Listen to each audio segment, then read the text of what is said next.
In the 1950s, the CIA began experimenting on people without their knowledge. They were drugged, hypnotized, tortured, some were driven insane, others vanished completely. It was called Project MKULTRA, and for decades the government said it didn't exist, but then they got caught. This is the terrifying true story of the CIA's mind control experiment gone horribly wrong. In the early years of the Cold War, the CIA had one obsession: control. They believed the Soviets and Chinese had developed methods to brainwash prisoners, and the US needed to catch up, fast. Enter MKUltra, a top-secret program launched in 1953 under CIA Director Allen Dulles. Its mission? To research mind control using drugs, psychological torture, and electroshock therapy. Their lab rat? The American public. No one knew, no one consented. The CIA used front organizations to fund unwitting hospitals, prisons, and even universities. Over 80 institutions were involved. They tested LSD on civilians, veterans, students, even their own agents. Some were locked in rooms for months, their brains shattered by drugs and sensory deprivation. One man, Frank Olson, a government scientist, was secretly dosed with LSD. 9 days later, he fell out of a hotel window. The CIA said it was suicide, but decades later his family discovered signs of foul play, blunt force trauma, not from a fall but from a beating.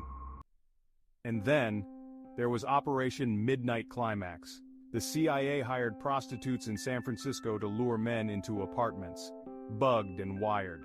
The Johns were given LSD cocktails, then watched behind two-way mirrors as they tripped out of their minds. For what purpose? To see if truth serums could make people confess their secrets, or obey commands, or lose their will entirely. It sounds like a movie, but it's 100% real. It was even signed off by top officials. In 1973, just as the Watergate scandal broke, the CIA ordered most MKUltra files destroyed, but a mistake saved the truth. Over 20,000 documents were accidentally stored in a financial archive, and eventually released. In 1975, the US government was forced to admit MKUltra existed. Victims came forward, lawsuits were filed, but many of the key perpetrators never punished. The excuse? We were just trying to keep America safe. Officially, MKUltra ended in the 1970s, but whistleblowers claim similar experiments continued, under new names, new fronts, more secrecy.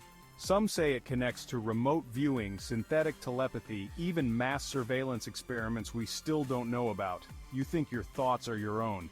But if MKUltra taught us anything, it's that governments don't ask permission to get inside your mind.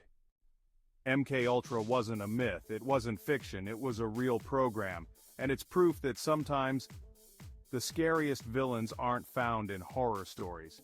They wear suits and run governments. If you thought this was disturbing, just wait till you hear about Project Artichoke or the Montauk experiments. Smash that like button, subscribe, and turn on notifications, because I cover the dark, the hidden, and the stories you were never supposed to hear. Until next time, stay curious, stay cautious, stay awake.